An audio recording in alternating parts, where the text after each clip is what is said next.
Today's review is the 2017 Toyota C-HR. Our review car is the Koba two-wheel drive model, and its paint finish is the aptly named Hornet Yellow. Our review car also comes with a dealer-installed black wrapped roof. A special thank you to the team at Furniture Gully Toyota who provided the vehicle for today's review. For more information about the dealership, including contact details and current inventory, please visit their website, which is linked in the description below. The C-HR is a subcompact crossover SUV and was introduced into the Australian market in early 2017. It is available in two models, a standard model and the top-of-the-line Koba, which is our review vehicle today. The name C-HR is an acronym for Coupe High Rider, which in part explains the distinctive lines of the C-HR, which could best be described as bold. The high waistline, smallish side windows and sharply raked front and rear glass is very sleek and is mildly exotic, particularly when compared with some of the more traditionally styled SUVs in this segment. Large headlights wrap sleekly around the front of the C-HR, whilst distinctive floating rear combination taillights accent the diamond-shaped tailgate. Our review Koba features a full set of LED headlights, taillights and sequential indicators, whilst the standard C-HR has halogen headlamps. The Koba model sports 18 by 7 inch alloy wheels with a machine finish. These rims are fitted with 225mm 50 profile tyres. Hidden rear door handles, a roof-mounted spoiler and shark fin antenna complete the package. All Australian C-HRs come standard with a 1.2 litre turbocharged 4-cylinder engine. The C-HR engine is a 16-valve double overhead cam with variable valve timing and is direct injected. The 1.2 turbo produces 85 kilowatts at 5200 RPM and 185 Nm of torque at 1500 RPM. The turbocharger is intercooled. With an approximate curb weight of 1,440 kilograms, the power-to-weight ratio of the C-HR is 59 kilowatts per tonne. In terms of fuel consumption, the C-HR provides a claimed combined figure of 6.4 litres per 100 kilometres. The C-HR has a 50-litre fuel tank and runs on 95 octane unleaded. Let's have a listen to how the engine sounds.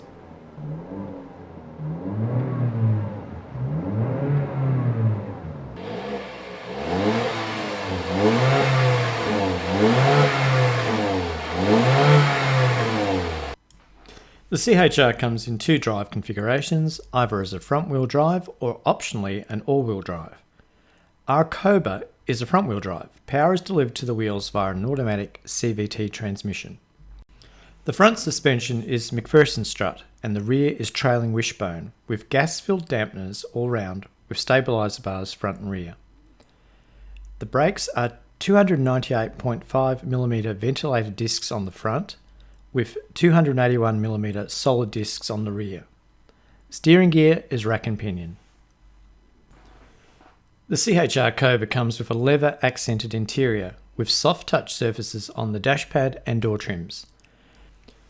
The steering wheel is finished in leather and the piano black portions of the trim feature a metal flake finish, which I think looks great. The seats in the Koba are finished in leather. The driver's seat features an electric lumbar adjustment and is height adjustable. The C-HR Koba has smart entry and start for keyless entry and engine ignition, so you can conveniently unlock and start the car without hunting through your pockets. The gear knob is finished in a satin metallic, which feels great in the hand and adds to the sporty image of the C-HR. The driver's instrumentation is clear and concise with a centrally mounted colour multifunction display which can be configured with a digital speed display. All C-HR models feature automatic dual-zone climate control air conditioning as standard. There is a diamond motif throughout the interior in the door trims, roofliner, even the shapes of the steering wheel switchgear. There is seating for 5, although fitting 3 adults across the back seat would be pretty much impossible. Legroom in the back is a little limited, although headroom is far more generous. In terms of storage, other than the glove box, there is a deep cubby in the centre console along with 2 cup holders. Additionally, there are bottle holders in each of the 4 doors. The The 60/40 split-fold rear seat makes it simple to create additional cargo space for larger items, and there is a space saver spare under the floor, along with a small cargo divider. The C-HR Koba features a 6.1-inch touchscreen which integrates entertainment, Sunnis satellite navigation, and reversing camera function. The touchscreen also integrates with the Toyota Link app. Unfortunately, there is no Apple CarPlay or Android Auto integration. There are 6 strategically placed speakers throughout the cabin. All grades have Bluetooth connectivity for hands-free mobile calls and audio streaming, a 3.5mm aux input and USB port. There is a 12-volt power outlet in the front console for the driver. The Koba spec C-HRs have the nano air purifying technology that removes airborne particles from the cabin. Every C-HR comes equipped with 7 SRS airbags, along with Toyota's active safety technology, Toyota Safety Sense Plus. The Toyota Safety Sense package includes pre-collision safety system, active cruise control, lane departure alert with steer assist, automatic high beam, blind spot monitor, and rear cross traffic alert. So what's the C-HR like to drive? Overall pretty good. The 1.2 litre turbo provides more than adequate power for day-to-day use.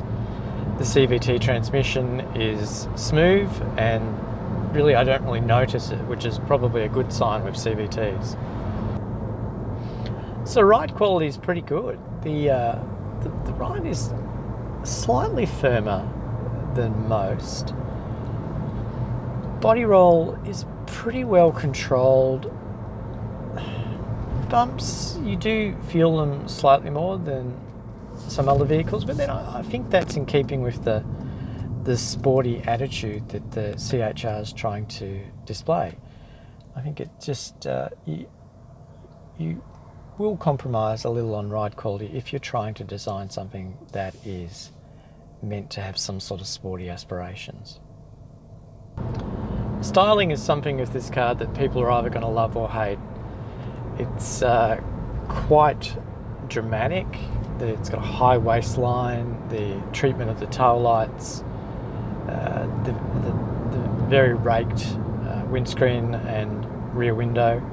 It is quite sporty and quite strong, quite bold in its approach. This particular C-HR comes equipped with bright yellow paint and a black wrapped roof, which is actually a dealer option. And it looks really eye-catching. In Australian rules football, the team that just won the grand final was a team called Richmond, and Richmond's colours are black and yellow. So this particular C-HR looks like a Richmond staff car. And it looks fantastic. In roads that are covered in a sea of white, grey and silver cars, something that's bright and stands out is really nice. And it certainly draws some attention. The blind spot monitoring is pretty much a must-have on this vehicle. The curbside blind spot is reasonably pronounced with the small rear quarter windows and the sharply raked rear windows. So you do have quite a definite blind spot there, and you do appreciate the blind spot monitoring. So what kind of driver does the C-HR most suit?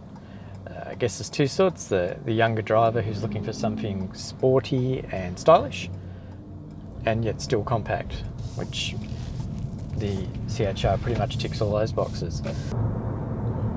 The other demographic I see the C-HR to be well suited for is people who are downsizing from a larger vehicle.